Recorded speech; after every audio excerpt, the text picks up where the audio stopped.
क्या आप मानेंगे अगर मैं कहूं कि एक ऐसा पक्षी था जिसकी ऊंचाई लगभग 4 फुट से भी ज्यादा और वजन करीब 230 किलो था? हाँ दोस्तों, वो कोई दानव नहीं बल्कि एक विशाल पक्षी था, साउथ हाईलैंड जायंट मोआ। इसका वैज्ञानिक नाम डाइनॉर्नस रोबस्टस था और इसे धरती पर अब तक के सबसे बड़ी पक्षियों में गिना जाता है। ये एक उड़ान ना भर सकने वाला विशाल पक्षी था जो लाखों वर्षों तक न्यूजीलैंड के घने जंगलों में रहता था।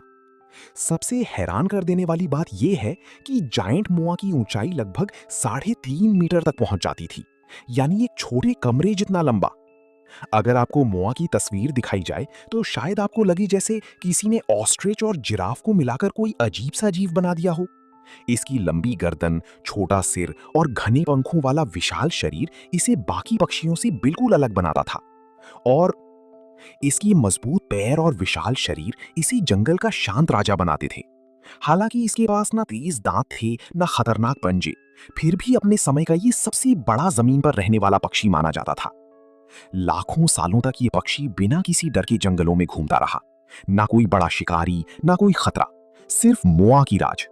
और सबसे चौंकाने वाली बात, ये पक्षी पूरी तरह शाकाहारी था। पेड़ों की पत्तियां, झाड़ियां और छोटे पौधे खाकर ये जंगल की प्राकृतिक संतुलन को बनाए रखने में मदद करता था। लेकिन फिर इंसान आए।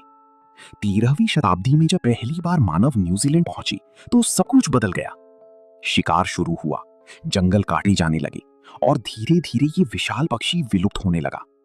जरा सोचिए, जो जीव लाखों वर्षों तक धरती पर जीवित रहा, वो इंसानों के आने के सिर्फ 200-300 सालों के भीतर ही हमेशा के लिए खत्म हो गया।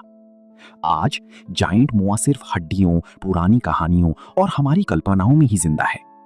ये सिर्फ एक पक्षी की कहानी नहीं है, ये इंसानों के लिए एक चेतावनी है। प्रकृति हमें अनगिनत अद्भुत जीव देती है, लेकिन जब इंसान संतुलन बिगाड़ देता है तो वही चमत्कार हमेशा के लिए खो जाते हैं। अब सवाल ये है, क्या हम इतिहास से कुछ सीखेंगे? कमेंट करके अपनी राय जरूर बताइए और ऐसी ही रोचक जानकारी के लिए लाइक और सब्सक्राइब करना मत भूलिए।